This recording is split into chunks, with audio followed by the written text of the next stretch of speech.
Hi, my name is Andrew Nickus, and I'm wondering if you had one more day with Charlie, what would you do with him?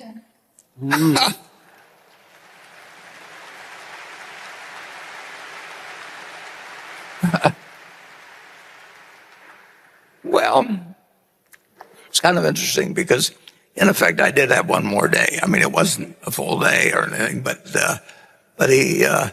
we always lived in a way where we were happy with what we were doing every day. I mean, Charlie liked learning.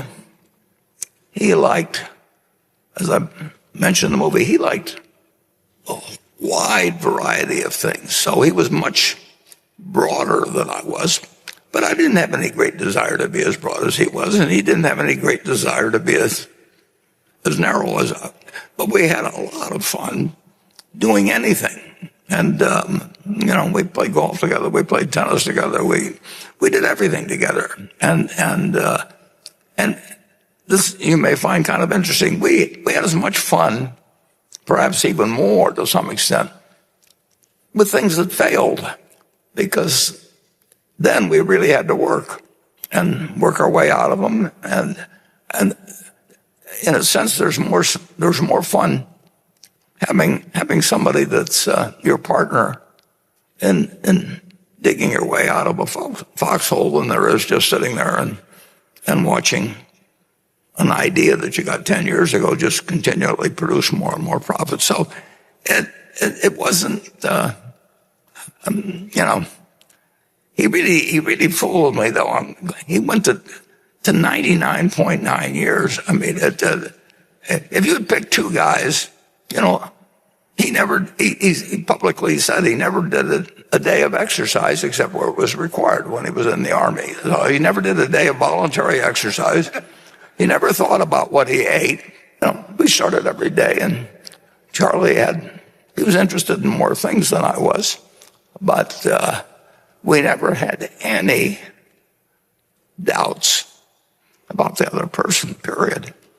And so if I'd had another day with him, we'd probably done the same thing we were doing the earlier days, and we wouldn't have wanted another. We only had one day.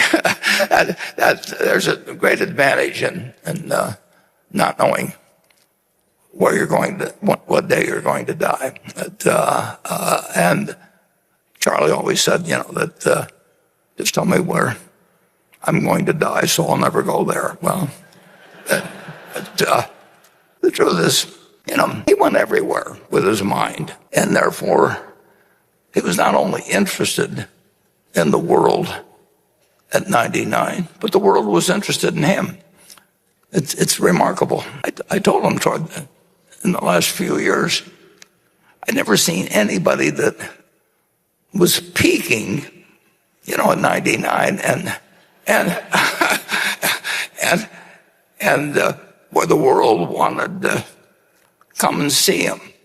I mean, they actually wanted to go out to 351 North June Street, and whether it was, well, I could name a whole bunch of names, but just I'll start with Elon Musk, but go down the list, and they all wanted to meet Charlie, and Charlie was happy to talk with them. And the only person I could think of otherwise was the Dalai Lama. I don't know that they had a lot else in common, but it was he lived his life the way he wanted to, and he got to say what he wanted to say. He, like I, loved having a podium. Again, I can't remember any time that he was mad at me or I was mad at him. It just didn't happen.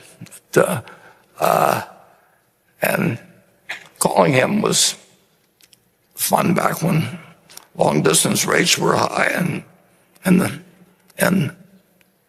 we didn't talk as often as in recent years as we used to be on daily for long periods. And we did keep learning, and we liked learning together. We tended to be a little smarter because as the years went by, because we had mistakes and we had other things where we learned something, and the fact that he and I were on the same wavelength in that respect. Meant that the world was still a very interesting place to us when he got to be 99 and I got to be 93. So I don't have a perfect answer for you there, but I can tell you the ingredients that would go into. Sometimes people would say to me or Charlie at one of these meetings, if you have lunch with one person that lived over the last 2,000 or so years, who would you want to have it with? Charlie says, I've already met all of them, because he read all the books. I mean, he eliminated all the trouble of going to restaurants to meet him or anything like that. He just went through a book, and he met Ben Franklin, and he really, it was remarkable. He said he really had no one else to meet because he'd read all their stuff, and he liked Ben Franklin's stuff better than he liked mine. But with Ben Franklin, he just had to read about it. They didn't have to go have lunch with him or anything of the sort. But it's an interesting question. What you should probably ask yourself is that who do you feel that you'd want to start spending the last day of your life with, and then figure out a way to start meeting them or tomorrow, and meet them as often as you can. It's why wait till the last day? And don't bother with the others.